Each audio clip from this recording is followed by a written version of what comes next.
Hello friends, welcome to সারদার দিনলিপি। তোমরা সবাই কেমন আছো? আশা করছি ভীষণ ভালো আছো। তো চলে এলাম, আজকে আমরা স্প্লিটের আরও অনেকগুলো জায়গায় ঘুরে নেব। তো এই জায়গাটা হচ্ছে রোমান রুইন। স্প্লিটের এই রোমান রুইনটা বেশ আকারে বড় আর অনেকখানি জায়গা জুড়ে রয়েছে।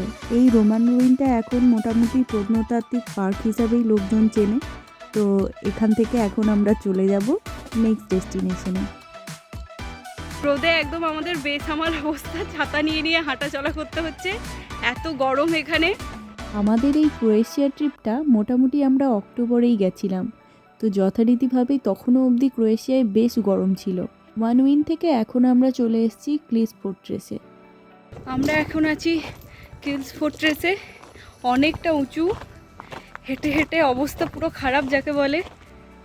ক্রোয়েশিয়ায় স্প্লিটে ক্লিস নামে এক গ্রামের ওপর এই দুর্গটি রয়েছে, আর এই গ্রামের নাম অনুযায়ী এই জায়গাটার নাম হচ্ছে ক্লিস ফোর্ট্রেস।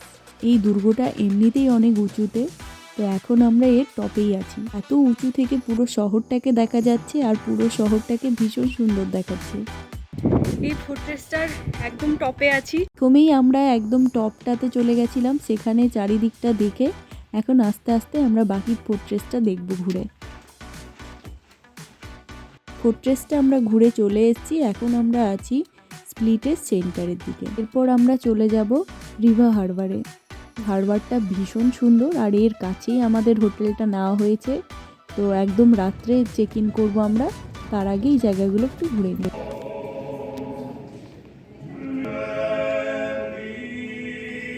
এই ডায়োক্লেটিয়ান প্রাসাদটি রোমান সাম্রাজ্যের সবথেকে শক্তিশালী ধ্বংসবিশেষ হিসাবে বিবেচনা করা হয়, আর এটা হচ্ছে স্প্লিটের সব থেকে টপ অ্যাট্রাকশনের মধ্যে অন্যতম।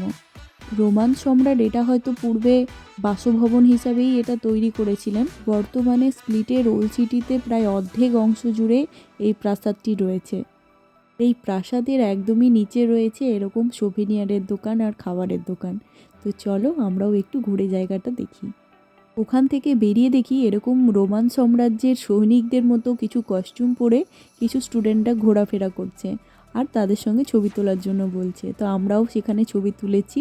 পর আমরা চলে গেছিলাম স্প্লিটের লোকাল মার্কেটে। আমরা চলে এসেছি স্প্লিটের একটা সুন্দর মতো বিচে। বিচটা দেখো,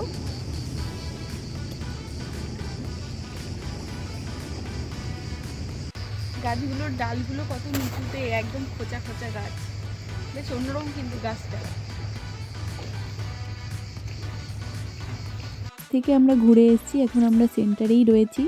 তো এরপর খাওয়া দাওয়া করব। তার আগে আমরা ঠিক করলাম যে কিছু সোভেনিয়ার এখান থেকে তো নেওয়া হয়নি, তো সেই সোভেনিয়ারই কিনে নিলাম। তারপর আমরা এই যে ডিনার করে এখন যাব হোটেলে। তো রুমটাও তোমাদের সাথে শেয়ার করছি, বেশ সুন্দর মতোই সব কিছুই তাতে ছিল। যেহেতু গরমটাও খুব পড়ে সেজন্য এসিও রয়েছে। তো যাই হোক, আজকের মতো এখানেই ভিডিও শেষ করছি। আবারও তোমাদের সঙ্গে দেখা হচ্ছে নেক্সট ভিডিও। টাটা।